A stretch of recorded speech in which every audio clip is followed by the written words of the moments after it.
மயிலாடுதுறை மாவட்டம் வேளாண்மை உழவர் நலத்துறை சார்பாக மயிலாடுதுறை மாவட்டத்தில் உள்ள 241 கிராம பஞ்சாயத்துகளிலும் ஜூன் 30ஆம் தேதி வரை விளைநிலம் காப்போம் திட்டத்தின் கீழ் விவசாயிகளுக்கு விழிப்புணர்வு முகாம் நடைபெறவுள்ளது. ரசாயன உரங்கள், செயற்கை வளர்ச்சி ஊக்கிகள் மற்றும் ரசாயன பூச்சிக்கொல்லிகள் போன்றவற்றை அதிகம் பயன்படுத்தாமல் அதற்கு மாற்றாக மண் வளத்தினை பாதுகாக்க அங்கக மற்றும் இயற்கை உர பயன்பாடுகள், பசுந்தாள் உர பயிர்கள் மற்றும் பசுந்தழை பயிர்கள் பயன்பாடு, நுண்ணூட்டச்சத்துக்கள் எவ்வாறு பயிர்களுக்கு பயன்படுத்துவது, நானோ உரங்கள் பயன்பாடு மற்றும் திரவ உயிர் உரங்கள் பயன்பாடு போன்றவற்றை தொழில்நுட்ப விளக்கங்கள் வழங்கப்படும். எனவே இம்முகாமில் மயிலாடுதுறை மாவட்டத்தின் அனைத்து விவசாயிகளும் கலந்து கொண்டு பயன்பெறுமாறு மயிலாடுதுறை மாவட்ட ஆட்சியர் எச்.எஸ். ஸ்ரீகாந்த் தெரிவித்துள்ளார்.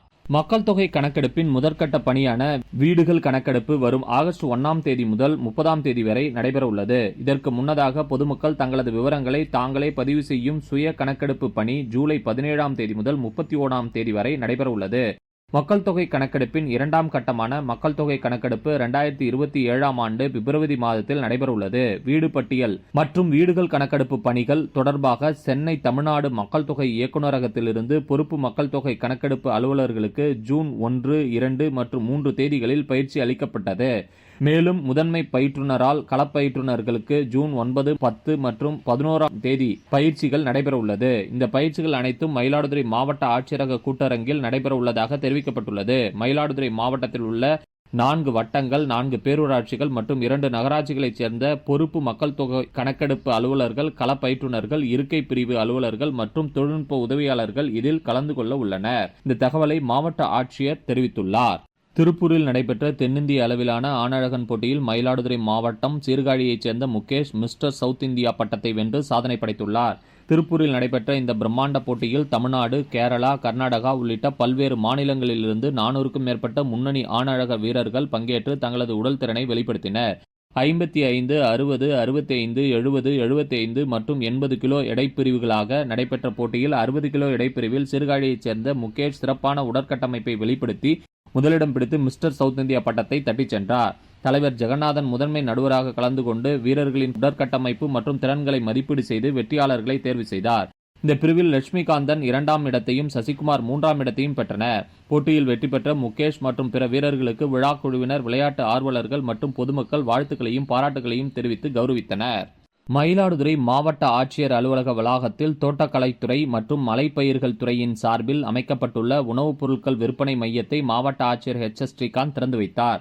இந்த விற்பனை மையத்தில் தோட்டக்கலைத்துறையின் மூலம் உற்பத்தி செய்யப்பட்ட தேன், ஊறுகாய், பழச்சாறு வகைகள், ஸ்ட்ராபெரி ஜாம், ஜெல்லி உள்ளிட்ட உணவுப் பொருட்களுடன் உழவர்களால் விளைவிக்கப்பட்ட காய்கறிகள், மலர்ச்செடிகள் மற்றும் காய்கறி விதைகள் விற்பனைக்கு வைக்கப்பட்டுள்ளன.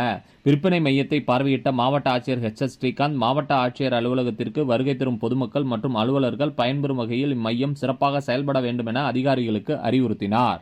தமிழ்நாட்டில் ஆண்டுதோறும் அமல்படுத்தப்படும் மீன்பிடி தடைக்காலம் தற்போது நடைமுறையில் உள்ளது. இதன்படி கிழக்கு கடற்கரை பகுதியில் ஏப்ரல் 15ஆம் தேதி முதல் ஜூன் 14ஆம் தேதி வரை 61 நாட்கள் விசைப்படகுகள் மற்றும் இழுவலை படகுகள் மூலம் மீன்பிடிக்க தடை விதிக்கப்பட்டுள்ளது.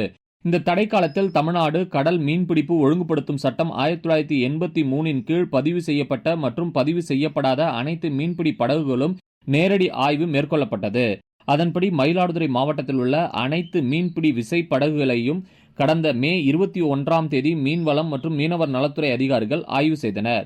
படகு உரிமையாளர்கள் பதிவுச் சான்றிதழ், மீன்பிடி உரிமம், டீசல் மானிய அட்டை, பாதுகாப்பு மற்றும் தொலைத்தொடர்பு உபகரணங்களை அரசு விதிமுறைகளின்படி படகுகளுக்கு வர்ணம் பூசி ஆய்வுக்கு உட்படுத்தினர். வேளாண்மை மற்றும் உழவர் நலத்துறையின் கீழ் வழங்கப்படும் பிரதமரின் கௌரவ நிதித் தொகை பெற்று வரும் நில உடைமை பதிவு செய்யாத விவசாயிகள் தங்களின் நில விவரங்களை பதிவு செய்து மத்திய, மாநில அரசு மானிய திட்டங்களில் பயன்பெறலாம் என்றும் தெரிவிக்கப்பட்டுள்ளது. தற்போது கௌரவ நிதித் தொகை பெற்று வரும் விவசாயிகள் நில உடைமை விவரங்களை பதிவு செய்யாவிட்டால் அடுத்த தவணை நிதி கிடைக்கப்பெறாது என்றும் கூறப்பட்டுள்ளது. எனவே இதுவரை பதிவு செய்யாத மயிலாடுதுறை மாவட்ட விவசாயிகள் அருகில் உள்ள பொது சேவை மையங்கள் மற்றும் ஒருங்கிணைந்த வேளாண் விரிவாக்க மையங்களில் உடனடியாக பதிவு செய்து பயன்பெறுமாறு மாவட்ட ஆட்சியர் கேட்டுக்கொண்டுள்ளார்.